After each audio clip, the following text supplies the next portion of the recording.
Baik, Assalamualaikum warahmatullahi wabarakatuh. Kami dari kelompok 13 ingin mempresentasikan makalah kami yang telah kami kerjakan. Kami akan mempresentasikan makalah kami yang berjudul Bukti Fisik dalam Pemasaran Pendidikan. Kondisi infrastruktur program studi yang optimal, terutama keterbatasan area parkir, mendorong perlunya redesain tata letak yang fungsional dan estetis dengan mengintegrasikan arsitektur lokal serta kearifan tradisional untuk menciptakan lingkungan yang nyaman dan teratur. Selain itu, pengembangan fasilitas ramah disabilitas seperti ramp, guiding block, dan toilet khusus yang sangat penting untuk memastikan aksesibilitas bagi seluruh civitas akademika. Kualitas materi ajar yang relevan dan sertifikasi yang diakui secara luas menjadi faktor utama bersaing di pasar kerja.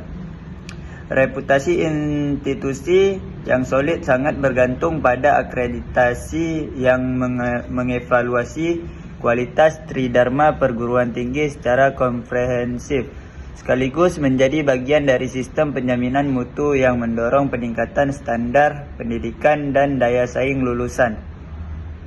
Oleh karena itu, diperlukan upaya terpadu dalam pengembangan fasilitas fisik, penyempurnaan kurikulum, dan penguatan sistem sertifikasi guna mendukung kualitas pendidikan dan menciptakan lingkungan belajar yang kondusif. Baik, pembahasan pertama akan saya bahas tentang gedung dan fasilitas kampus. Bangunan dengan konsep minimalis menghadapi kekurangan fasilitas pendukung, terutama area parkir yang belum memadai dan menyebabkan ketidakteraturan serta mengganggu estetika. Kebutuhan parkir meningkatkan seiring bertambahnya pengguna kendaraan pribadi, sehingga diperlukan desain ulang tata letak parkir yang ideal dengan pola tegak lurus dan kapasitas sekitar 75% dari kebutuhan total. Mengintegrasikan arsitektur lokal dan tanaman endemik untuk menciptakan lingkungan yang tertata dan nyaman.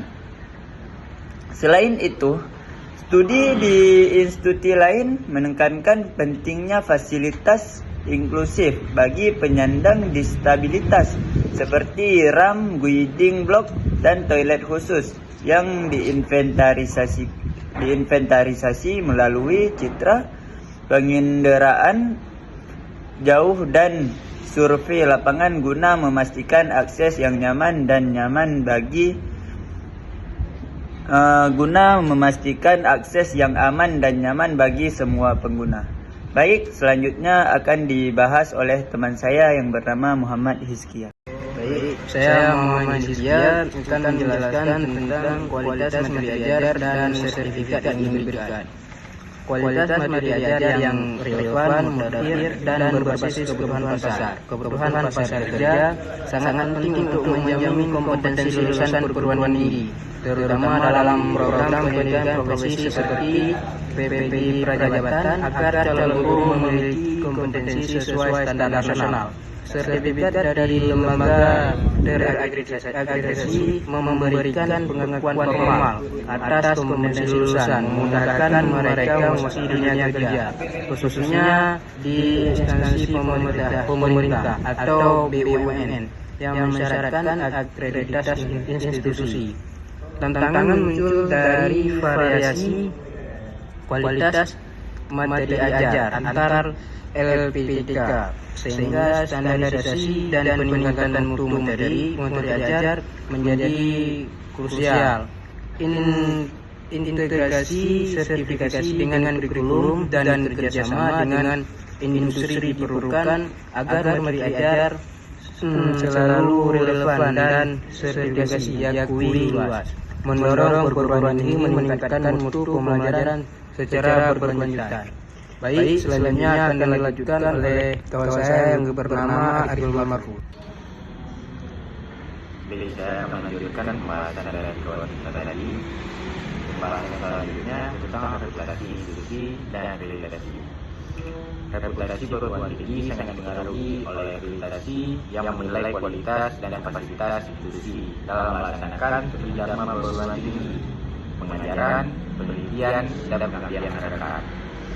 Akreditasi dilakukan oleh tim asesor ahli dan menjadi dasar penilaian pengelolaan institusi sekaligus indikator penting bagi pemerintah, calon mahasiswa, pasar kerja, dan lembaga pembiayaan dalam menilai mutu perguruan tinggi.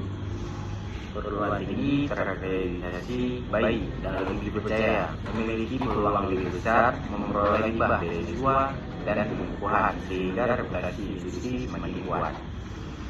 Akreditasi juga merupakan bagian dari sistem penjaminan mutu internal dan eksternal yang mendorong peningkatan standar pendidikan secara konsisten dan sesuai visi dan misi institusi, menjamin lulusan berkualitas dan siap bersaing di tingkat nasional maupun internasional. Dengan demikian, akreditasi berfungsi tidak hanya sebagai evaluasi formal, tetapi juga mekanisme strategis untuk memperkuat daya saing perguruan tinggi dan kualitas sumber daya manusia.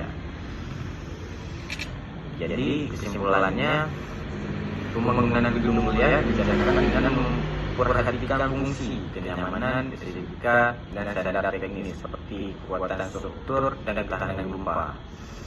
Desain yang baik mengoptimalkan penggunaan ruang, mengintegrasikan arsitektur lokal, dan serta memenuhi kebutuhan pengguna termasuk aksesibilitas bagi penyandang disabilitas.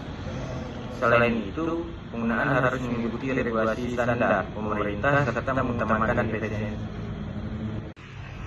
Jadi kesimpulannya, pembangunan gedung kuliah harus direncanakan dengan memperhatikan fungsi, kenyamanan, estetika, dan standar teknis seperti kekuatan struktur dan ketahanan gempa. Desain yang baik mengoptimalkan penggunaan ruang, mengintegrasikan arsitektur lokal, serta memenuhi kebutuhan pengguna, termasuk aksesibilitas bagi penyandang disabilitas. Selain itu, pembangunan harus mengikuti regulasi dan standar pemerintah, serta mengutamakan efisiensi biaya. Upaya ini bertujuan untuk menciptakan fasilitas pendidikan yang representatif, nyaman, dan mendukung proses belajar mengajar secara optimal. Baik, sekian presentasi dari kelompok kami. Lebih dan kurang kami mohon maaf. Assalamualaikum warahmatullahi wabarakatuh.